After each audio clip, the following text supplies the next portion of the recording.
KBS 한민족 방송을 사랑해주시는 동포 여러분, 안녕하셨습니까? 보고 싶은 얼굴, 그리운 목소리, 이소연입니다. 부르기만 해도 왠지 눈시울이 뜨거워지는 이름이 있습니다. 바로 어머니, 엄마.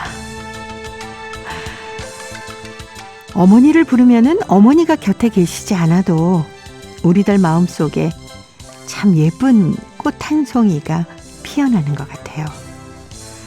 화려하진 않지만 그 세상 어떤 꽃보다 아름다운 꽃, 그리고 소박한 아름다움을 품은 꽃. 가끔은 소녀의 모습으로, 여인의 모습으로 피어나는 꽃입니다. 바로 어머니인데요. 오늘 갑자기 영원히 지지 않을 그 따뜻한 이름이 불러보고 싶어지네요. 안성훈이 노래합니다. 엄마꽃.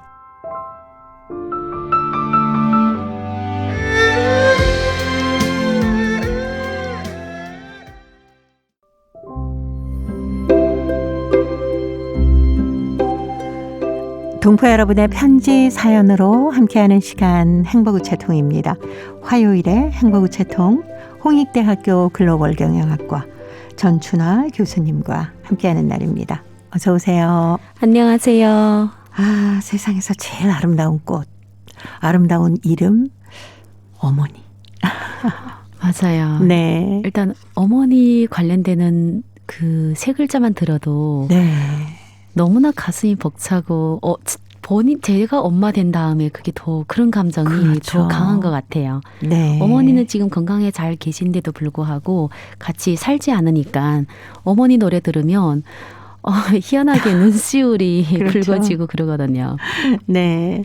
어머니도 사실 아주 화려한 젊은 시절이 있었고, 또 순수한 소녀 시절이 있었고, 저희와 똑같은 모습 아니었습니까? 근데 어머니는 왠지 자식을 키우면서 희생하고 봉사하시는 그런 모습만 자꾸 떠오르는지 모르겠어요. 왜냐하면 저희들은 어머니를 볼 때 이미 네. 어머니가 되어 있으니까 그러니까요. 어머니의 어린 소녀 시절, 어머니의 처녀 시절, 그리고 아름다운 꽃이 그 시절을 네. 다 잊어버리고 사실 모르거든요.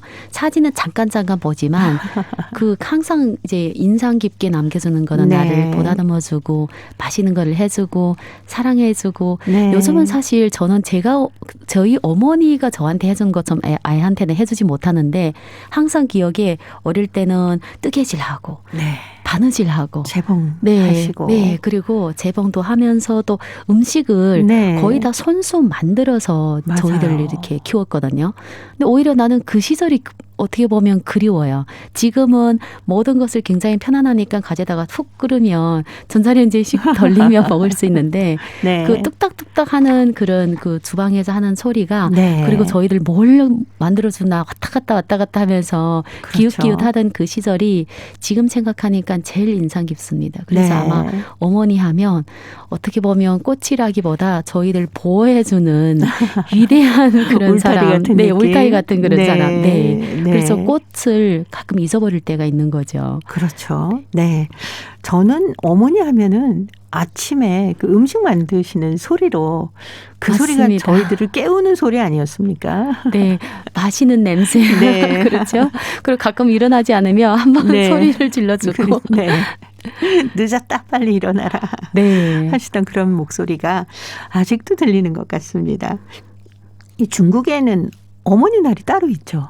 네. 사실 이게 중국의 어머니 기념일은 아닌데 네. 지금 국가에서 이거를 어머니에 대한 사랑, 어머니에 대한 그 어떤 아이를 양육하는 이런 교육을 하기 위해서 매 5월의 두 번째 일요일 날 네. 미국에서 하는 것과 똑같이 어머니 날로 지정되어 있습니다. 네. 그러면 그 주에 어머니에 관련되는 현모, 양처모, 맹모 있잖아요. 네. 아니면 다양한 현대 어머니를 네네네. 이렇게 기립하는 날도 하고 또 살아 계시는 어머니들 중에 굉장히 자식을 잘 키운 네. 그런 어머니에게 상도 주고 네네. 그래서 그리고 또 돌아가신 어머니들 그 다시 생각하면서 하는 뭐 100일장 같은 이런 시합도 네. 하고. 네. 그래서 요즘은 이전보다 제가 어렸을 땐 사실 어머니 날이라는 걸 잘 몰랐거든요. 네. 근데 어느 순간부터 어머니 날이 굉장히 많이 잘 알려지고 한국에서는 카네이션을 보통 많이 이렇게 어머니한테 예, 예. 선물하잖아요. 저희는 망우초를 선물을 합니다. 아. 그러니까 뭔가 하면 망우초가 이게 근심 걱정을 잊게 하는 그런 거다. 이래서 어머니가 항상 저희를 근심 걱정을 많이 하니까 망우초를 선물하는 네. 이런 문화가 지금 되어 있습니다. 네, 이제는 우리 걱정하지 마세요. 네, 저희는 어머님을 위해서 좋은 시간을 보내십시오라는 의미를 담고 있겠네요. 네, 그렇죠. 우리가 잘 하고 있으니까 네. 어머님은 이제 근심 걱정을 하지 마세요 하는 의미로 그러면서 이제 어머니한테 선물도 주고 또 네. 뭔가 이제 용돈도 드리고 하는 날로 네. 되어 있습니다. 네. 자, 그렇게 하면은 아버지께서 조금 섭섭하실 것 같은데 아버지 날도 따로 있겠죠? 네, 그렇죠. 네. 어머니 날이 있는 거와 똑같이 또 네. 아버지 날도 네, 마찬가지로 이게 이제 미국에서 시작한 날인데 6월의 세 번째 일요일이거든요. 네. 그래서 아버지도 섭섭하지 않게 6월 달에 아버지 네. 날이 별도로 있습니다. 그래서 어머니 날, 아버지 날. 네, 한국 보니까 아예 어버이날. 네, 이렇게 해서 네. 같은 날로 쉬잖아요. 근데 중국은 이제 어머니 날, 아버지 날 이렇게 되어 있으니까 자식들이 먼 데 있다가도 그날 되면 네. 뭐 사실 모를 수가 있는데 요즘은 워낙 SNS 발달되어 있으니까 그렇죠. 알 수밖에 없어요. 그래서 네. 뭐 온라인상에서도 뭐 축하를 해주시고 뭐 용돈 드리고 이런 문화가 잘 활발하게 되어 있습니다. 네. 저는 굉장히 좋은 것 같아요. 네, 저희도 제가 어렸을 때만 해도 어머니 날이었었거든요. 근데 네. 이제 그게 왜 아버지는 빼놓느냐. 그리고 어버이날로 해서 5월 8일 어버이날 이렇게 해서 부모님께 감사하는 날로 보내고 있는데 중국은 이렇게 나눠져 있군요. 네, 중국은 어머니 날 하고 아버지 날. 근데 이게 제 생각에는 전 세계에서 미국에서 네. 시작해서 전 세계에서 다양한 국가에서 이제 어머니, 아버님을 항상 기억을 하고 관심을 줘라 이런 의미에서 시작하지 않았을까 해서 중국에서도 근래 와서 지내게 된 것 같아요. 제가 초등학교 때만 해도 그런 날을 잘 못 들은 것 같기는 하는데. 네. 근데 저는 너무 좋은 것 같습니다. 저도 이제 어머니 되다 보니까 그렇죠. 우리 애가 제 네. 생일 외에 1년 중에 네. 또 어머니 날이라서 학교에서 이렇게 뭘 시키잖아요. 뭐 그렇죠. 편지 쓰고 꽃도 하는 거를. 만들고. 네. 네. 감동이 되더라고요. 자, 오늘 행복우체통에 아름다운 엄마 손이란 글이 들어와 있어서 제가 이제 프로그램 시작하면서 어머니 얘기도 했는데 이 사연을 아마 들으시면 많은 분들이 얼마나 가슴이 찡하실까라는 생각으로 중국 길림성 안도현의 박영옥 씨의 글을 먼저 골라봤습니다. 아름다운 엄마 손 제가 먼저 소개해드리겠습니다.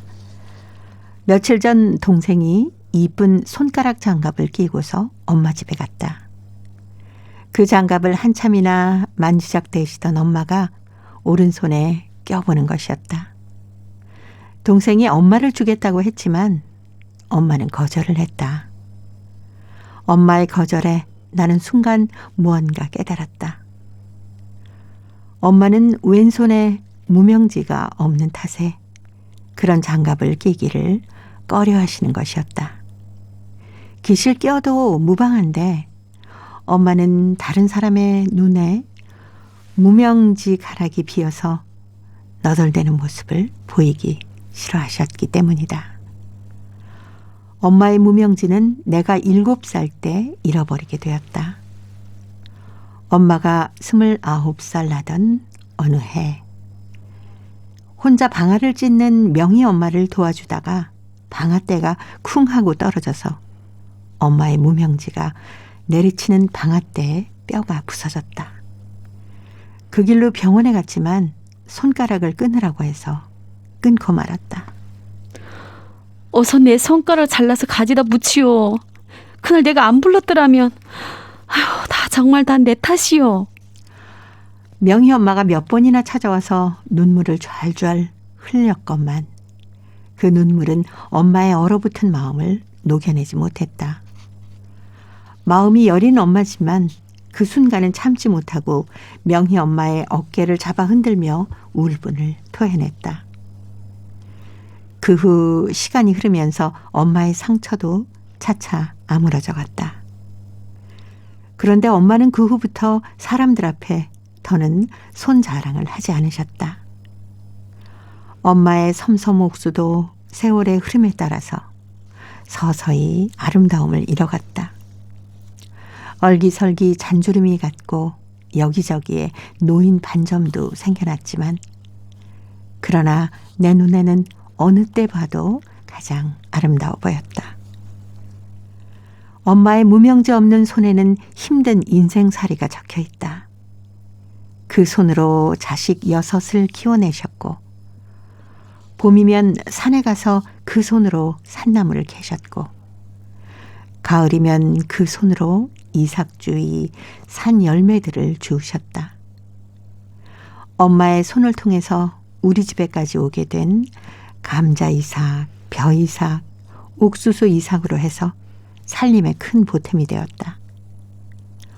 엄마는 무명제 없는 손으로 1년 내내 우리 집의 곤혹을 무마해 주셨고 온 집안에 웃음꽃을 피우셨고 희망의 노래를 엮으셨고 가난을 한 뜸 한 뜸씩 기워내셨다. 자식들이 가끔씩 들이닥치는 서름으로 눈물을 쏟을 때면 엄마는 그 무명제 없는 손으로 눈물을 닦아주셨고 머리를 쓰다듬어 주시기도 했다. 눈물이 날 때 엄마 손이 얼굴에 닿으면 눈물이 멈춰지기도 했고 아픈 머리에 손을 대면은 아픔이 사라지기도 했던 이 세상에서 가장 따스하고 위안이 되는 그런 아름다운 엄마의 손이었다. 엄마는 60년 동안 잃어버린 무명지로 해서 가담가담 마음에 그늘이 지면서 지내오셨다. 이제부터라도 엄마가 마음의 그늘을 몰아내시고 그 손을 마음껏 사람들 앞에 내놓으셨으면 하는 바람이다. 이제 세월이 흘러 엄마의 손이 더 미워져도 내 마음에 엄마의 손은 영원히 아름답다. 라는 글이었습니다. 이 명인에 방아 찢는 거 도와주시다가 무명지 그 네 번째 손가락 왼손에 네 번째 손가락을 잃으셨네요. 네. 정말 그 시기는 사실 이술도 발달되어 있지 않고 그렇죠. 또 이게 상상만 해도 애가 그렇게 많은데 자르고 나서도 일을 멈출 수가 없잖아요. 그렇죠. 생각만 하면 너무 마음이 아픕니다. 사실 저희들 이제 어머님 손을 보면 잘 다치지 않는데도 사실 그 주름이 있고 그렇죠. 그 손에 인생이 담겨져 있잖아요. 그 손 볼 때마다 이제 어른 되고 나서니까 그 손 보게 되면 마음이 아프거든요. 근데 그렇죠. 무명지가 끄는 손을 보게 되면 더 그러지 않을까. 그렇죠. 저희 이제 박영호 선생님은 아름다운 손이다 이렇게 또 표현하니까 또 다르게 느껴지면서 어머니 손을 갑자기 이제 한동안 못 봤다 하는 생각이 듭니다. 네. 사실 저희 어렸을 때도 어디가 아프다고 하면 엄마가 엄마 손 약손하고 만져주시지 않았습니까? 네, 정말 약손이에요. 저 기억에 저는 항상 이제 배를 터지게 먹고 나면 저녁에 소화가 안 되는데 사실 여자 손이라면 보들보들해야 되는데 그쵸. 어머님 손이 사실 보들보들하진 않았어요. 좀 거칠었어요. 그래서 배를 쓱쓱 만져주면 희한하게 또 그 노래에 엄마 손 약손이라 뭐니 입에는 똥 빼다 막 이렇게 하면 하잖아요. 근데 그게 기억이 오래 남으면서 정말 깜짝같이 또 이제 소화가 다 되고 그런 날이 많았거든요. 그렇죠. 네. 그리고 저희가 어디가 아프면 어머니가 항상 만져주시지 않았습니까? 감기가 걸려서 열이 몹시 난다 하면 그 물수건을 짜서 머리 이마에 얹어주시고. 맞아요. 그러면 또 감기도 낫고요. 정말 손이 많이 갔죠. 저는 또 고등학교 때 다 어떻게 보면 꽤 컸잖아요. 근데 아침 저녁으로 엄마가 머리를 묶어줬어요. 제가 아침에 나갈 때 머리 한번 묶고 또 점심에 오게 되면 또 다시 한번 예쁘게 묶어주고 그랬거든요. 그 기억이 나니까 이 문장 보면서 엄마 손을 갑자기 보고 싶네요. 끝나고 위챗을 한번 봐야 되겠습니다. 네. 그리고 지금은 많이 거칠어지셨을 어머니 손에 좀 바르시라고 요즘 핸드크림 많잖아요. 네, 맞아요. 그거 사서 그냥 드리지만 말고 엄마 손에 직접 한번 발라드리면 어떨까요? 이 얘기하니까 네. 작년에 그 인터넷에 나온 그게 있는데 80대 할아버지가 할머니를 모시고 네. 네일 아트 가가지고 아. 그 쪼글쪼글한 손에 네일 세상에. 아트를 해줄 뿐만 아니라 네. 이렇게 손을 다 케어까지 싹 다 해주는 그게 화제가 돼가지고 그러면서 할아버지가 네. 이 손이 내가 본 손에 제일 예쁜 손이다. 아. 네, 그래서 네일 아트 하신 분이 사진을 올린 그 사연을 생각나는데 네. 그렇네요. 어머니 손이 사실 세상에 제일 예쁜 손이죠. 그렇죠. 예쁜 손이고 아름다운 손이고 아주 고귀한 손이고 감사한 손이고 어떤 수식어를 다 갖다 붙여도 어머니의 그 사랑과 정성만 할까라는 생각이 드네요. 동포 여러분께서도 오늘 어머니가 계시면 한번 손 따뜻하게 꼭 잡아 주셨으면 좋겠습니다. 이정숙이 불러줍니다. 우리 엄마.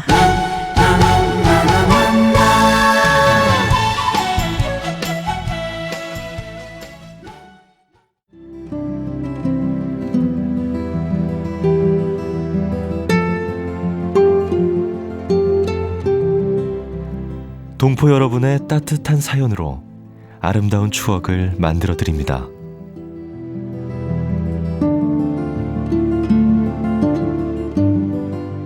보내실 곳은 대한민국 서울특별시 영등포구 여의공원로 13 KBS 한민족방송 보고 싶은 얼굴 그리운 목소리 담당자 앞이고요.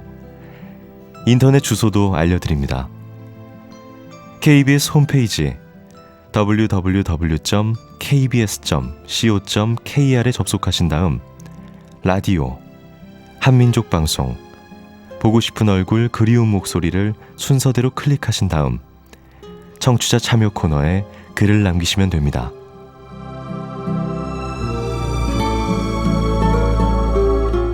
정다운 이야기와 아름다운 음악이 있는 보고 싶은 얼굴 그리운 목소리, 동포 여러분과 늘 함께하겠습니다. 화요일의 편지 손님 홍익대학교 글로벌 경영학과 전춘화 교수님입니다. 자, 오늘 두 번째 사연 중국 요녕성 심양시 손건호 학생이 보내왔습니다. 이번엔 아빠 얘기군요. 아빠의 선물인데요. 전춘화 교수님이 소개합니다. 한국에 가서 돈을 벌고 계시는 부모님이 다반수다. 나 역시 아빠랑 떨어져 생활하고 있다. 며칠 전 내 12번째 생일날이었다. 엄마는 맛있는 채소를 상다리가 부러지게 차려 내 친구들을 초대하여 생일을 쉬어주셨지만 내 마음 한구석은 아빠와 함께 할 수 없다는 아쉬움 때문인지 무언가가 걸려있는 느낌이었다. 웃는 게 아니어 보였는지 엄마는 내 마음을 꿰뚫어 보시느라 한 듯 서프라이즈 선물을 주시겠다며 안방 서랍에서 무언가 찾아서 나오셨다. 다름 아닌 아빠가 쓰신 편지였다. 내용인즉 내가 11년 전 엄마 아빠 곁으로 온 그날을 생각하면 지금도 가슴이 벅차고 비록 지금같이 있어주지 못하지만 사랑하는 아들이 앞날에 도움이 되도록 노력할 의무가 있다는 마음에 어쩔 수 없으니 미안하다는 것이었다. A4 용지 한 장 정도 되는 편지였는데 나는 좋게 반시간 동안 읽고 또 읽었다. 읽는 내내 눈치 없는 내 눈물은 주체할 수 없이 흐르고 또 흘렀다. 그 어느 선물보다 값지고 감동적이었다. 나 때문에 타국에 나가 뼈 빠지게 일하고 퇴근하면 아무도 없는 단칸방에서 혼자 밥해 드시고 쉬시는 아빠 모습을 그려보노라니 가슴이 칼로 에어듣듯 쓰렸다. 엄마는 울음을 그치지 못하는 내가 다가와 슬그머니 안아주시며 소리 없이 눈물만 닦으셨다. 엄마 또한 여린 여자 몸으로 혼자 나를 키우느라 남편 곁에 가지도 못하고 아무 일도 하지 못한 채 집에만 갇혀 있는 게 얼마나 갑갑하시고 힘드실까. 나는 갑자기 두 주먹을 불끈 쥐며 눈물을 그쳤다. 나를 한없이 사랑하는 엄마 아빠께 보답하는 유일한 방법인 열심히 공부하고 모든 방면이 우수한 착한 아들이 되어드리려기로. 네. 아유, 우리 손건호 학생 기특한 생각을 했네요. 늦었지만 생일도 축하합니다. 뭐 한없이 사랑하는 엄마 아빠께 보답하는 유일한 방법, 열심히 공부하고 모든 방면에 우수한 착한 아들이 되어드리겠다라고 결심을 했네요.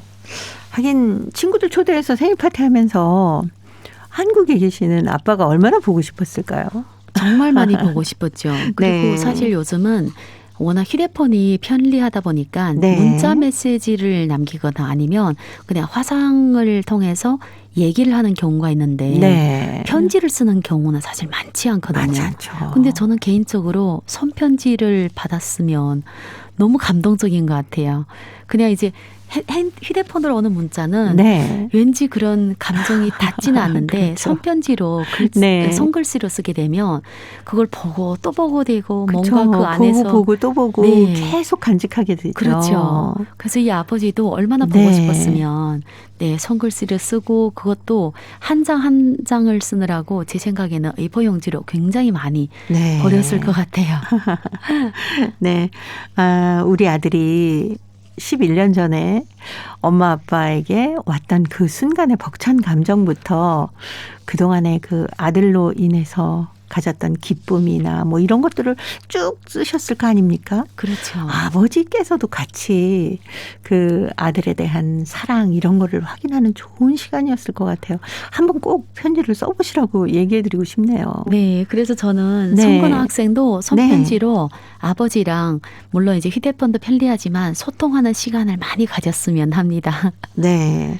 뭐 선건호 학생의 집안도 그렇습니다만은 이렇게 그 경제적인 어떤 도움을 받기 위해서 떨어져서 생활하시는 중국 동포들이 꽤 많으시죠. 그렇죠. 네. 너무나 많습니다. 그러다 보니까 아이들도 힘들고 어른들도 힘들죠. 그 예쁜 시간을 같이 못 보냈다는 네. 것이 나중에 크면 정말 많은 아쉬움을 가지게 되는데 또 반대로 그 덕분에 또 경제적으로 그렇죠. 좀 여유가 있으니까 사실 경제가 무엇인지 돈이 무엇인지 모르겠지만 네. 이 시기에는 아이한테는 사랑이 최고이지 않을까 싶습니다. 그렇죠.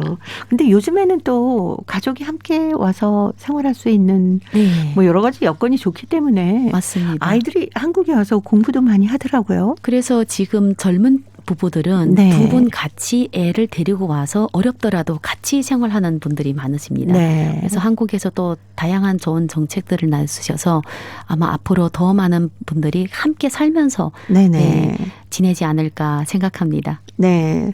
아마 교수님께서도 주변에 이런 우리 동포분들을 많이 보시기 때문에 혹시 떨어져 있는 동포 가족들, 그 특히 아이들에게 부모님께 뭔가 도움이 되실 만한 말씀을 좀 해주셨으면 좋겠어요. 저는 어떻게 생활하면 좋겠다. 어쩔 수 없이 사실 객관적으로 어쩔 수 없이 떨어져 산다면 지금 저희들 이제 손건호 학생 아버지처럼 손편지로 정말 아이와 소통하는 시간을 네. 꾸준히 가지길 바라고 또 저희들 이제 휴대폰 이런 부분이 편리하기 때문에 떨어져 있더라도 다양한 이벤트 온라인상에서 할 수 있는 것을 네네. 많이 하면서 내가 너를 사랑하고 있다는 것을 계속 인지시키고 또 아이도 마찬가지로 네. 나의 아버지, 어머니 먼데 있지만 항상 나를 관심하고 있다.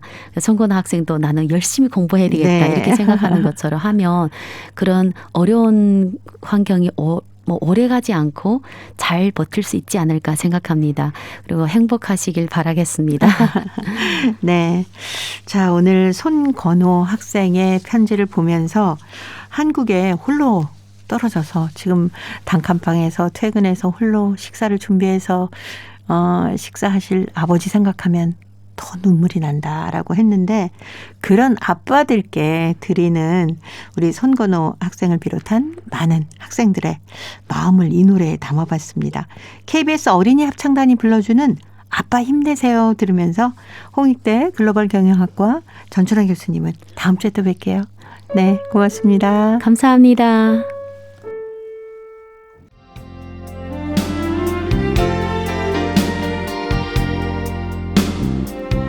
KBS 한민족 방송은 7천만 온결어의 꿈을 담습니다. 지구촌 곳곳으로 뻗어나간 한민족의 중심 채널 KBS 한민족 방송은 더 나은 미래를 위한 초석이 되고자 합니다.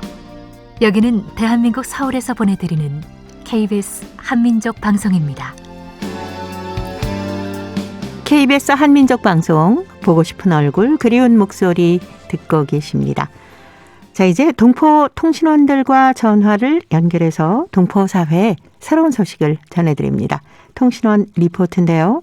오늘은 중앙아시아, 카자흐스탄 그리고 러시아 살린 지역의 소식 듣겠습니다. 먼저 카자흐스탄의 김상욱 통신원 만나보겠습니다. 김상욱 통신원 안녕하셨습니까? 예, 안녕하세요. 반갑습니다. 네, 반갑습니다. 카자흐스탄 현지 이 대학과 고등학교에서 한국 문화체험 행사가 열렸다면서요? 예, 아스타나 IT 대학교와 나자르바예프 영재학교에서 한국 문화체험 행사가 아주 성황리에 열렸습니다. 이 행사는 한국과 카자흐스탄 간의 그 수교 30주년을 기념해서 열렸는데요. 네. 우리 카자흐스탄에 한국의 문화를 또 소개하고 알리기 위해서 마련되었습니다. 미트 코리아라고 명명된 이번 행사에서는요, 한국을 알리는 홍보 부스가 행사장에 이제 설치되었고요. 카자흐스탄에서 아주 인기 있는 그 코로나 마스크 있지 않습니까? 네. KF94, 네, 그 마스크를 학생들에게 또 미리 나눠주기도 했습니다. 네. 뿐만 아니라 이제 SNS 인증 이벤트를 이제 진행하고요. 또 우리 그 라이트 스틱 있지 않습니까? 그 공연할 때 네네. 또 배포하고 해가지고 예, K-팝 공연에 참석하는 관람객들의 이제 흥을 아주 미리 돋구었습니다. 이날 학생들은요, 우리의 이제 전통 민속놀이인 투호, 제기차기, 또 오징어 게임 속의 그 달고나 체험 등 다채로운 프로그램을 즐기면서 하루 동안 한국 속에 푹 빠지는 아주 즐거운 시간을 보냈습니다. 네. 카자흐 국립대학교 한국어과에서 현재 중고등학생들을 위해서 한국어 무료 강습회도 열었다면서요? 예, 카자흐 국립대 한국어과는요, 지난달 5일부터 오는 18일까지 한국어를 배우기를 희망하는 젊은이들에게 이제 무료 강습회를 열었습니다. 이번 강습회는요, 사전에 SNS를 통해서 이제 홍보를 했고요. 오직 SNS를 통해서만 홍보를 했습니다. 그리고 카자흐스탄 전역에서 100여 명이 이제 강습 등록을 했고요. 이 아주 재밌는 것은 주변 국가 키르기스탄 또 우즈베키스탄뿐만 아니라 영국 그리고 브라질에서도 네. 등록 신청이 들어오기도 했습니다. 이번 무료 강습은요, 일주일에 2번 온라인으로 이제 진행되었는데요. 나사베코바 굴미라 교수는 청소년들이 자신의 장래 직업을 선택하는데 정보와 또 도움을 주고 또 한국어에 대한 관심을 유발하기 위해서 마련했다라고 말했습니다. 이 굴미라 교수는요, 우리 대학의 한국어과 입학을 이제 희망하는 학생들에게 특별한 책임감을 느끼며 한국어와 함께 한국에 대한 정보를 주고 있다고 말했고요. 네. 이 프로그램을 통해서 한국어 보급과 발전에 조금이나마 기여할 수 있어서 기쁘다라고 덧붙였습니다. 네. 카자흐스탄에 불고 있는 이 한류 열풍을 느낄 수 있는 소식이었습니다. 자, 오늘 중앙아시아 카자흐스탄의 김상욱 통신원으로부터 소식 들었습니다. 고맙습니다. 네, 감사합니다. 네, 이어서 사할린으로 가보겠습니다. 배순신 통신원 만나볼까요? 배순신 통신원 안녕하셨습니까? 네, 안녕하세요. 반갑습니다. 네, 반갑습니다. 지난 3월 8일이 세계 여성의 날이었는데요. 이 세계 여성의 날을 맞아서 사할린에서도 행사가 있었다면서요? 네, 세계 여성의 날 맞아 지난 5일 사할린 한인문화센터에서 어르신들을 위한 행사가 펼쳐졌습니다. 사할린 주한인협회는 유른사칼림 시의 1세 동포 50여 명을 모시고 어르신들에게 따뜻한 식사 대접을 하고 즐거운 음악을 성사했습니다. 사할린 주한인협회 박순옥 회장은 이번에 계획했던 음력설 행사도 코로나19 확산으로 취소되고 현재 상황이 좀 더 나아져서 오랜만에 모일 수 있었습니다. 정말 반갑습니다. 어르신들이 더더욱 건강하시고 우리 곁에 오래 계셨으면 무병장수하시길 기원했습니다. 얼마 전에 새로 생긴 유른사칼림 시한인 단체는 회장 정영건 씨 어르신들을 위해 식품 선물 세트도 준비했습니다. 네, 오늘 사할린 소식 여기까지 듣겠습니다. 배순신 통신원이었습니다. 소식 잘 들었습니다. 네, 감사합니다. 네, 고맙습니다. 사할린에서 세계 여성의 날을 맞아서 이 사할린 동포 어르신 1세 동포 50여 명을 모시고요. 사할린 한인문화센터에서 어르신들을 위한 행사를 가졌다고 하네요. 어르신들에게 따뜻한 식사 대접을 하고 즐거운 음악을 선사했다고 하는데요. 지난 음력 설에 코로나19 확산으로 모든 행사가 취소되고 정말 오랜만에 모인 자리였다고 합니다. 또 이날은 어르신들을 위해서 식품 선물 세트도 준비해서 드렸다고 하니까 얼마나 즐거우셨을까요? 더욱더 어르신분들 건강하시기 바랍니다. 자, 이제 퀴즈를 통해서 대한민국의 역사와 문화까지 배울 수 있는 퀴즈 한마당 보내드립니다. 동포 여러분과 퀴즈로 하나 되는 시간. 퀴즈 한마당. 엄마 왜? 이리 좀 와보세요. 아유, 바빠 죽겠는데 왜 그래? 이것 좀 보세요. 뭔데 그래? 여기 새가 있어요. 새? 네, 아가 새들이 3마리나 있어요. 너무 작고 예뻐요. 그치. 이건 이것이라는 새란다. 이것이요? 그래. 봄이면 우리나라를 찾아와서 우리 집 처마 밑에다가 집을 짓고 산단다? 우와, 어떻게 우리 집을 알고 매년 찾아오지? 그러게 말이야. 올해도 또 왔네. 작년에도 왔어요? 그럼 매년 우리 집에 찾아온단다?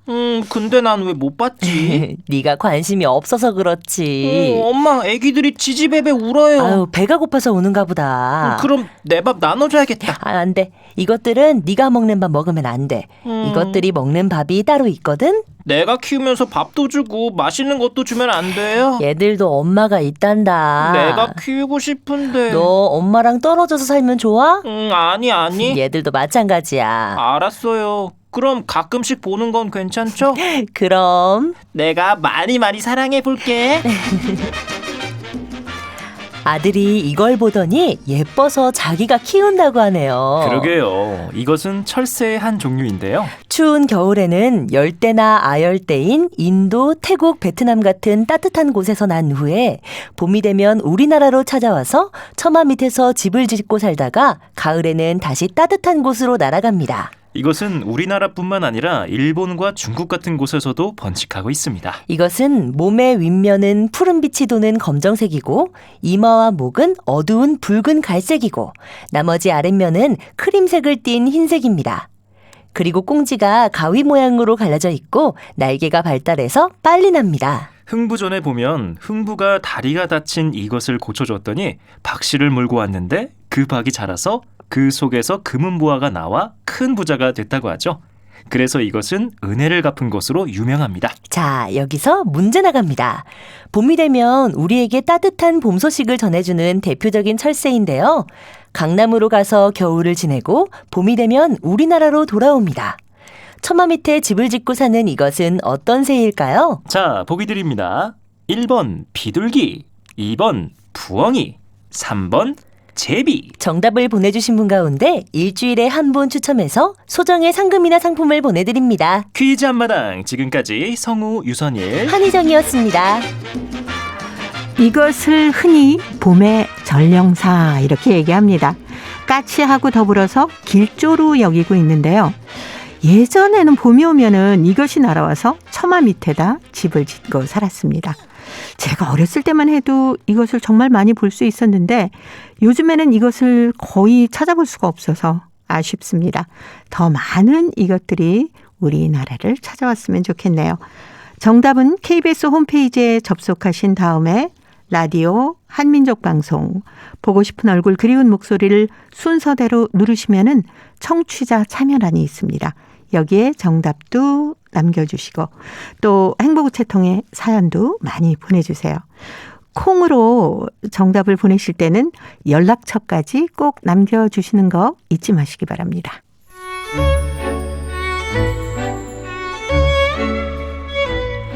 고려인들의 역사를 재조명하고 그들의 삶의 애환을 살펴보는 고려인 이야기.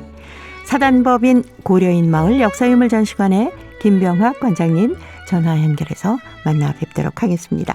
관장님 안녕하셨습니까? 네, 안녕하십니까. 지난 시간에 저희가 고려인 마을 역사유물전시관에 있는 기록물 중에 좀 많이 훼손된 자료를 복원, 복제해서 잘 전시를 하고 있다라는 말씀을 나눠봤는데 동북선 얘기도 나눠봤고요. 또 김혜운의 생활, 또 리 알렉산드르 가요집 얘기까지 들었거든요. 예. 네, 그 가요집은 어떤 건가도 궁금합니다. 예, 가요집은 이제 이게 명칭은 리 알렉산드르 창가집인데요. 네네. 창가라고 하는 것은 사실은 이제 음악의 한 장르거든요. 우리나라 구한말과 일제 초기에 서양의 찬미가나 일본에서 나온 그 신식곡에 우리 가사를 이렇게 붙여가지고 불렀던 이 노래들입니다. 그래서 우리나라 옛날 애국가도 사실은 영국의 어떤 가요입니까? 그것에 곡에 붙여서 불렀죠. 그랬듯이 그것을 이제 창가라고 불렀는데 고려인들은 나중에 그게 와전돼서 고려인들이 모국어로 부르는 노래를 두루 이제 창가라고 이렇게 칭하게 됐거든요. 그래서 네. 고려인들은 가요 필사집도 이제 자기 필사한 사람이 이름을 붙여서 누구누구의 창가집 이렇게 많이 제목을 붙여가지고 가요를 수집을 했습니다. 그런데 그 중에 하나가 이제 우리가 가지고 있는 게 리 알렉산드르 창가집인데 고려인들은 당시에 어떤 유성기나 녹음기 이런 것들을 쉽게 구할 수 없었기 때문에 유행하는 노래들을 이렇게 노트에 이렇게 필사를 해가지고 부르고 이렇게 외우고 그렇게 했거든요. 그래서 네. 여러 종류의 이렇게 가요 필사본이 시기별로 이렇게 많이 있습니다. 그런데 여기에 우리가 소장하고 있는 리 알렉산드르 창가집 같은 경우는 지금까지 발견된 고려인 가요 필사집 중에서 아마도 가장 많은 가요를 수집을 했고 또 당시에 어떤 전문적으로 그 당시에 유행했던 그 가요들을 찾을 수 있는 만큼만 다 찾아가지고 수집한 180여 곡의 노래를 또 장장 9개월에 걸쳐서 1945년까지 이렇게 수집한 아주 독특하고 가치가 있는 그런 가요집이라고 볼 수 있을 것 같습니다. 네. 굉장히 많은 노래가 담겨 있네요. 네, 그렇죠. 이제 다른 분들이 수집한 가요들 보면은 이제 경우에 따라서 50여 곡이 넘거나 심지어는 물론 이제 한 100곡까지 나가는 것들도 있지만은 그렇게 많이 있는 경우가 거의 없습니다. 그리고 노래가 일단은 한 50여 곡 이상이 수집이 되면 네. 대부분이 노래들이 겹치는 노래들입니다. 그런데 이분은 180여 곡을 이렇게 수집한 것은 그야말로 수많은 공력을 들이고 자료를 찾고 해서 거의 소멸해버리고 알려지지 않은 노래까지 이렇게 수집한 아주 역사적으로 이렇게 가치가 있는 네. 그러한 이 가요집이라고 볼 수 있을 것 같습니다. 네. 정말 귀중한 자료 중에 하나라고 할 수 있는데 고려인 분들이 이렇게 가요를 필사해서 서로 함께 부르고 이럴 정도로 노래를 많이 부르셨나 봐요. 그런 이야기가 있습니다. 제가 중앙아시아 살 때 이렇게 들은 이야기인데 네. 어떤 잔치가 벌어지면 카자흐인들은 축하 인사 말만 하고 러시아인들은 춤만 추고 고려인들은 노래만 부른다 하는 이야기가 있을 정도였거든요. 네네. 그만큼 옛 어르신들은 노래를 사랑하고 그 흥이 무르익으면 우리 노래를 그렇게 부르고 있습니다. 네. 그렇게 했기 때문에 이런 네. 찬가집도 많이 있고 많은 노래가 수집됐겠죠. 그렇겠네요. 당시 고려인 분들이 즐겨 부르시던 노래가 어떤 노래가 있었는지도 참 궁금합니다. 예, 이제 노래는 우리가 주제별, 장르별, 시기별로 이렇게 우리가 분류를 할 수가 있는데요. 네. 이제 그 어떤 지역별이나 이제 주체별로 분류를 하자면은 우리나라 잡가나 민요나 신민요처럼 우리 한반도에서 이제 그 흘러들어간 노래가 상당 부분 있고요. 네. 또 연해주에서 1930년대 이후부터 강제주 이후에까지 쭉 거기에 사는 고려인들이 스스로 창작한 노래들이 있고요.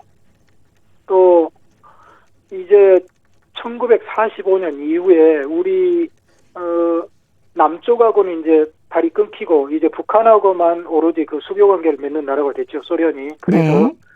그때부터 이제 북한에서 들어온 사회주의식 노래들이 또 이제 있고요. 네. 그리고 이제 러시아 노래나 다른 노래를 우리말로 번역해서 부른 노래가 있고 그렇게 이렇게 그 나눌 수가 있고요. 또 이제 다르게 분류를 해보면 이제 거기에는 말 그대로 우리 민요가 있고 신민요가 있고 또 아무래도 소련 사회주의 국가에서 살다 보니까 그 사회주의를 찬양하는 노래도 있고 네.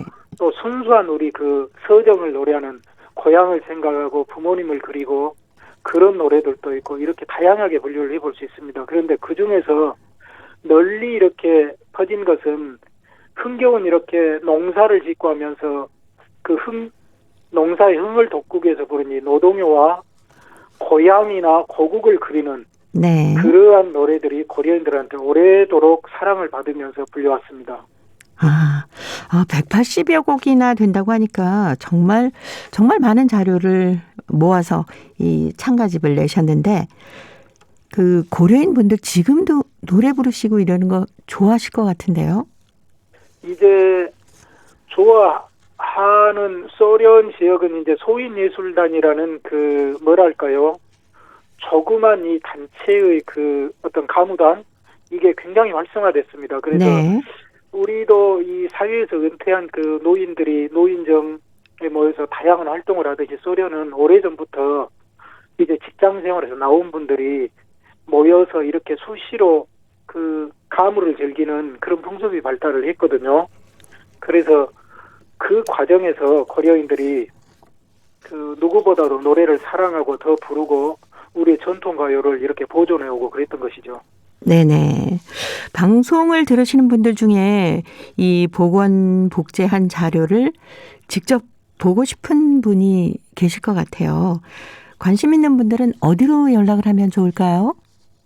여기 월곡 고려인 문화관이라고 하면은 네. 그 인터넷에 보면은 이런 자세한 그 안내가 나와 있거든요. 네. 그래서 이곳으로 오시면 보실 수가 있고요. 그런데 이제 이 자료만 가지고는 이제 실망하실 수도 있습니다. 왜 그러냐면 그것에 대한 뜻을 전혀 모르고 보면은 그저 그 노트 한 권일 뿐이거든요. 네. 이제 그것에 대한 그 설명을 좀 듣고 또 그래서 이제 단체로 오시는 분들이 원한다면은 네네. 그것을 꺼내서 직접 이렇게 그 여러 페이지를 보여드리면서 거기에 함축된 여러 가지 역사적인 사연이나 그런 문화적 배경을 그 이야기해드릴 수도 있습니다. 네. 아무래도 보건 복제한 자료들이 전시가 되고 있기 때문에 직접 이렇게 좀 보시는 게 더 훨씬 피부로 느낄 수 있을 것 같은데요. 네. 그래서 저희들이 이렇게 특별한 요청이 있거나 그런 경우에는 그렇게 따로 이렇게 네. 친절히 설명을 해드리고 있습니다. 네. 지금도 많은 분들이 찾아오고 계시죠? 예, 꾸준히 이렇게 찾아오고 있습니다. 네. 코로나 상황만 아니면 더 많은 분들이 그러니까요. 오실 수 있었는데 네. 이게 좀 아쉽습니다. 네. 동북선을 보면서 여러 가지 감회를 얘기하시는 분도 많으실 것 같은데 어떻습니까? 예, 동북선은 굉장히 그 역사적으로 고려인 역사에서 그 중요한 페이지를 차지하는 작품이거든요. 네. 제가 전번에도 설명을 드렸지만 그것 외에도 동북선이 공연된 이후에 그러니까 1935년 5월 11일에 첫 초연이 되고 나서 얼마나 이 고려인들한테 인기를 끌었는지 당시에 1935년 6월 말에 연해주에 세워졌던 우리 민족 최초의 사범대학교인 고려사범대학교, 이건 1931년에 세워졌거든요. 이 사범대학교 1회 졸업생들 졸업식 행사가 고리키 극장에서 있었는데, 그 공식 행사가 끝난 다음에 2부 순서로 이 동북선을 연기를 했습니다. 네. 그럴 정도로 사회적으로 널리 인정을 받고 모든 사람들에게 영향을 미치고, 또 고려인들에게 일어났던 항일의식, 조국의 독립에 대한 염원, 이걸 절절히 표현해준 작품이었기 때문에 그랬죠. 네. 앞으로도 계속 다른 어떤 그 기록들도 복원, 복제를 계속 진행하실 거죠? 어떻습니까? 예, 지금 시급한 이런 복원이 필요한 자료들이 지금 여러 권 있고요. 네. 그것도 지금 여러 단체나 기관에 문의도 해보고, 또 우리가 자체적으로 어떻게 인력이나 기관을 찾아서 할 수 있는 방안을 지금 여러모로 지금 모색을 해보고 있습니다. 지금 그런 것들은 당장에 복원이 돼야 또 이걸 전시도 하고 널리 알리고 활용할 수도 있기 때문에 이런 부분에 대한 이 복원 복제에 대해서는 저는 지금 전시도 중요하지만은 전시와 똑같이 1순위로 지금 생각하고, 지금 많은 방법을 네. 이 고려인마을 관계자들과 협의하면서 지금 찾아나가고 있습니다. 네. 오늘은 고려인마을 역사유물전시관에 보관 중인 기록물 중에 최근에 복원, 복제한 고려인 창가집에 대한 얘기 나눠봤고요. 또 앞으로도 다른 기록들도 복원, 복제 계획을 갖고 계시다는 얘기까지 나눠봤습니다. 오늘도 사단법인 고려인마을 역사유물전시관의 김병학 관장님이었습니다. 다음 주에 뵙겠습니다. 네, 감사합니다. 네, 고맙습니다. 한정무가 노래합니다. 꿈에 본 내 고향 들으면서 저도 인사드립니다. 함께해 주신 동포 여러분 고맙습니다.